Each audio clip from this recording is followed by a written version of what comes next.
நானே பர்ஃபெக்ட் கிடையாது. என்கிட்ட வந்து பர்ஃபெக்டை பத்தி பேசினாங்களே வாயில நல்லா வரும். இதுல நீங்க ஒரு நான் பர்ஃபெக்ட் ஸ்கொயர் ரூட்டை கொடுத்து கண்டுபிடிக்க சொன்னா எப்படி சார் கண்டுபிடிப்பேன் அப்படின்னா கண்டுபிடிக்கலாம் சிங்க குட்டீஸ். வாங்க வீடியோக்குள்ள வந்து போவோம். இப்ப ரூட் 110 இருக்குன்னு வச்சுக்கோங்களேன். நம்ம என்ன பண்ணோம் அப்படின்னா முதல்ல இதுக்கு பக்கத்துல வரக்கூடிய நியர் ஸ்கொயர் வேல்யூ என்னன்னு பார்க்கணும். அப்ப இதுக்கு பக்கத்துல வர ஸ்கொயர் வேல்யூ என்ன அப்படின்னு பாத்தீங்கன்னா 100.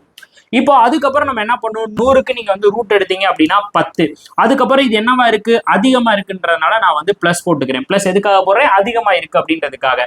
அதுக்கப்புறம் எவ்வளவு அதிகமா இருக்கு அப்படின்னு பாத்தீங்கன்னா 10 வந்து அதிகமா இருக்கு. அந்த 10 நான் அப்படியே மேல வந்து போட்டுறேன். புரியுதா?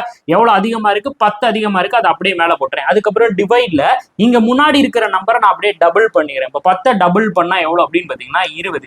அப்போ ஒரு ஜீரோக்கு ஒரு ஜீரோ அடிச்சிருவீங்க. அப்போ 1/2னா 0.5. அப்ப 10.5 அப்படின்றதா இதனுடைய ரூட் வேல்யூ. சூப்பரா இருக்கா? இப்ப இங்க பாருங்க, இங்க நமக்கு என்ன இருக்கு அப்படின்னா 69. இப்ப 69க்கு பக்கத்துல இருக்கிற நம்பர் என்ன, 64. அப்ப 64 ரூட்ல இருந்து எடுத்தோம்னா 8. அப்ப இது 69 எவ்வளவு ஆயிருக்கு, இன்க்ரீஸ் ஆயிருக்கு. அதனால பிளஸ் எவ்வளவு இன்க்ரீஸ் ஆயிருக்கு அப்படின்னு பாத்தீங்கன்னா 5 பார்ட் வந்து இன்க்ரீஸ் ஆயிருக்கு. அப்ப மேல நம்ம 5 வந்து போட்டுறலாம். 8 டபுள் பண்ணா 16. அப்ப 16ன்னும் போது 6.66%. அப்ப இது 5ஆல மல்டிபிள் பண்ணா நமக்கு எவ்வளவு வரும், 33 கிட்ட வரும். அப்ப இப்ப நம்ம ஆன்சர் வந்து பாத்தீங்கன்னா 8.3 அப்படின்றதா இதுக்கு வந்து சரியான பதில். இப்ப நீங்க எல்லாரும் இதே மாதிரி ஒரு சம்பவத்தை பண்ணி ரூட் 40 ஆன்சர் என்ன அப்படின்றத கமெண்ட் பண்ணுங்க. மோர் இன்ட்ரெஸ்டிங் வீடியோக்கு ஃபாலோ பண்ணிக்கோங்க. முறையா மேக்ஸ் அண்ட் ரீசனிங் கத்துக்கணும் அப்படின்னா நம்ம மணி மாஸ்டர் ட்ரிக்ஸ் ஆப்ல இருக்கக்கூடிய கோர்சஸை யூஸ் பண்ணுங்க. தேங்க்யூ.